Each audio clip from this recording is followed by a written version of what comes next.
Mike Steube, and I've been racing slot cars since 1963. I'm John Cukras. I've been racing slot cars since 1962. I know when I started out, it was always Mike Morrissey and John Cukras who were the guys to beat. Morrissey, he seemed to always have all the gear and the supplies and all the stuff, and John had the determination, and he was Mr. Never Give Up. Yeah, Mr. Never Give Up. So he was like, if you were going to set your mark someplace, he's the one to knock off the top. How about the East-West rivalry?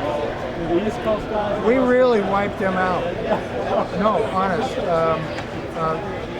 They had Howie and Sandy, Howie Ersner, Sandy Gross, and Chris Vitucci, Wayne Williams, Jerry Brady, all of these guys, but whenever we raced them, we always beat them. So even on their own turf? Even on their own turf. Even on a track you weren't as familiar with? Well, I remember I went to Nutley, which was their home track, and we ran on an Engelman King, which are very rare. Right. And they also ran backwards. And they went up the bank and down the straightaway. Right. And I went in there, and I ran my first race on there. I never came off. So, of course, I won. Yeah. And no heads up against Howie. Yeah, John and I got together for a race that Bruce Pascal put together in Memphis, Tennessee, and it was the first East versus West race off. And it turned out to be a 4-hour enduro with. It was kind of a mixed-up deal, but it was really fun to do. And John and I won that thing. The first time I really raced against Howie, I remember one heat. Howie and I ran about between 150 and 170 laps side by side. And then finally somebody fell off in front of him and he nailed him. And then Ersner tried to make a comeback somehow with it and got in the wrong lane or something like that, but chips. But that's the first time I ever met him. But I was surprised that I thought they wouldn't be as fast as they were, because in Southern California it seems like it was where everything was being born, it's just all starting there, but they were fast. They were fast. Something about the Southern California experience in the early days of commercial slot car racing, because the Peterson Museum was talking about maybe setting up a display. They're very interested because I told them that the real beginning of the slot car boom started here in Southern California. And they'd like to hear more about that. well, we were very entrepreneurial. What happened is after that race, Mike and I went to. That was called the first Arco race. They decided to hold a series of Arco races, and I went back and raced them, and I won the next 3 in a row.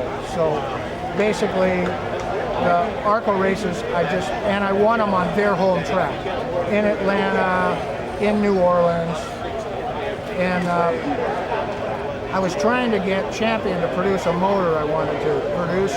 They decided they didn't want to, so I moved back to Southern California. I was down in Georgia, and Morrissey and I came out with Model Car Journal, which was a paper that let everybody in the world basically know how to build the fastest cars. Because I still remember Mike was going to do all the writing, and basically he put me in there to raise money. So I called everybody, got everybody to buy ads in advance, and we bought a Nikon camera for like $1,100 in 1967, right? These guys had bucks. And that camera was like gold.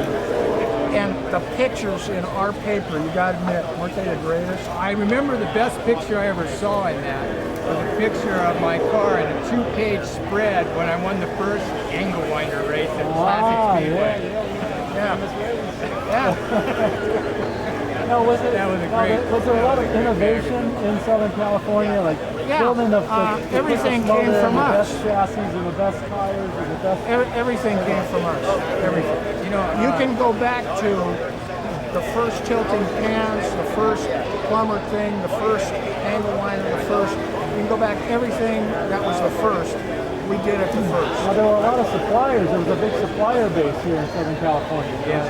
You had Dynamics and Rusted. Right. Riggin. In fact, we had somewhere between 60 and 70 raceways. Yeah. There were so many raceways that there was a group of about 20 of us kids that were racing, and we had cars, big cars, and we'd load up in the cars and go race at all these different raceways, maybe 5-6 times a week. You'd go to a different race. I got to put this story in since Mike talked about the first angle winder race winning it. Sure. What happened was Jerry Brady, a guy from New York, was bragging for a couple of weeks saying he was going to come out here and wipe us out with his new bat pen inline car. This was the greatest thing that they'd ever come out with. So out they come, and of course I built all these angle winders. Well, Mike and Terry on Friday night didn't have one. So they came over to my place and I showed them how to build one.